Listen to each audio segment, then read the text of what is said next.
நானும் network marketing பண்ணுங்கன்னு எவ்வளோதான் நான் கத்திக்கிட்டு இருக்கிறதுங்க. ஏங்க, தமிழ்நாட்டில் இன்றைக்கி வேலை வாய்ப்பு ரொம்ப கம்மியாயிட்டே வருதுங்க. படித்த இளைஞர்கள் இன்றைக்கி வேலை இல்லாமல் கஷ்டப்பட்டுக்கிட்டு இருக்காங்க. அப்படி வேலை கிடைச்சாலும் 90% மக்களுக்கு வெறும் 20,000 ரூபா சம்பளம் தாங்க கிடைக்குது. 20,000 ரூபா சம்பளத்தில் நீங்கள் வேலைக்கு சேர்ந்தீங்கன்னா 40 வருஷம் வேலை செஞ்சீங்கன்னா வெறும் 96 லட்ச ரூபா தாங்க உங்களுக்கு மிஞ்சும். 96 lakhs தான் மொத்தமாக நீங்கள் சம்பாதிச்சிருப்பீங்க 40 வருஷத்தில். 30,000 ரூபா சம்பளம் இருந்தால் 40 வருஷத்தில் 1,44 லட்ச ரூபா தான் சம்பாதிச்சிருப்பீங்க 40 வருஷம் கஷ்டப்பட்டீங்கன்னா. அதில் உங்களுக்கு வீட்டு வாடகை, ஈபி, அதுவே மாதம் 10,000 ரூபா நீங்கள் எடுத்து வைக்கணும். அப்படி எடுத்து வச்சிங்கன்னா 40 வருஷத்தில் 48 லட்ச ரூபா அதில் நீங்கள் கட்டியிருப்பீங்க. மீதி இருக்கிறது வெறும் 96 லட்ச ரூபா தான். அது தவிர மல்லிகை ஜாமான், அதுக்கப்புறம் கேஸு எக்ஸெட்ரா அது ஒரு 10,000 ரூபா வச்சுப்போம் மாதம். 40 வருஷம் நீங்கள் செலவு பண்ணியிருந்தீங்கன்னா 96 லட்சத்தில் திருப்பி 48 லட்ச ரூபா கழிஞ்சிரும்.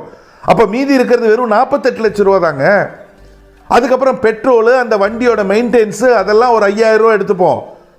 அப்படி 40 வருஷம் நீங்கள் செலவு பண்ணியிருந்தீங்கன்னா அதில் ஒரு 24 லட்ச ரூபா கழிஞ்சிரும். அப்போ மீதி இருக்கிறது வெறும் 24 லட்ச ரூபா தான். அதுக்கப்புறம் பிள்ளைங்களுடைய எஜுகேஷனு, ஹாஸ்பிட்டல் செலவு, அது தவிர ஏகப்பட்டது இருக்குது. அது ஒரு 5,000 ரூபா வச்சுப்போம். 40 வருஷம் பார்த்தீங்கன்னா அது ஒரு 24 லட்ச ரூபா. மீதி இருக்கிறது ஜீரோ. அதை தவிர ட்ரெஸ் இருக்குது, நகை இருக்குது, பிள்ளைங்களுடைய கல்யாணம் இருக்குது, ட்ராவல் இருக்குது, Deepavali, Pongal, Christmas, new year, Ramzan, Bakrid இருக்குது. ஏதாவது ஒரு மற்ற நண்பர்களோ உறவினர்களுடைய ஃபங்க்ஷன்னா கிஃப்ட் வாங்கிட்டு போனோம். ஏகப்பட்டது இருக்குது.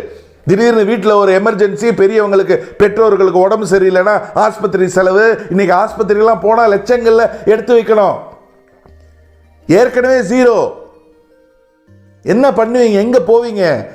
ஏங்க, சொன்னா கேளுங்க. நீங்கள் ஏதாவது வேலையில் இருந்தீங்கன்னா அட்லீஸ்ட் ஒரு பார்ட் டைமாவது நல்ல ஒரு நெட்வொர்க் மார்க்கெட்டிங்கில் நீங்கள் உங்களை இணைச்சிக்கிட்டு உழைப்ப போடுங்க. நீங்கள் 40 வருஷம் அங்கே உழைச்சாலும் உங்களுடைய மீதி பேங்க் பேலன்ஸ், உங்ககிட்ட இருக்கிற பணம் ஜீரோ. ஆனால் இங்கே ஒரு 3லேருந்து 5 வருஷம் நீங்கள் உழைப்ப போட்டிங்கன்னா உங்களுக்கு கீழே பல 100 பல 1000 பேர் இருப்பாங்க உங்களுக்கு கீழே வேலை செய்கிறதுக்கு. நீங்கள் 30 வருஷத்தில் வேலை செஞ்சாலும் சம்பாதிக்க முடியாததை 3லேருந்து 5 வருஷத்தில் நீங்கள் சரியாக முறையாக நெட்வொர்க் மார்க்கெட்டிங்கில் வேலை செஞ்சால் சம்பாதிக்க முடியுன்றதுனால தானே நான் சொல்லிட்டு இருக்கேன். இன்றைக்கி 60 வயசுக்கு மேலே உள்ளவங்க பிள்ளைங்க படிப்புக்காக வாங்கின கடனையும் பிள்ளைங்க கல்யாணத்துக்காக வாங்கின கடனையும் அடைக்கிறதுக்காக ரிட்டையர் ஆகி சந்தோஷமாக இருக்க வேண்டிய அந்த வயசில் செக்யூரிட்டி வேலைக்கு போகிற கொடுமை இன்றைக்கி நடந்துட்டு இருக்குங்க. நீங்கள் ரிட்டையர் ஆனதுக்கப்புறம் உங்கள் கையில் காசு இல்லைன்னு வைங்களேன், ஒரு நாய் கூட உங்களை மதிக்காது. அப்புறம் தானே பிள்ளைங்க. ஏங்க புரிஞ்சுக்க மாட்டேங்கிறீங்க? இதுக்கு மேலே என்னால் உங்களுக்கு எப்படி புரிய வைக்கணுன்றது தெரியலங்க. வணக்கம்.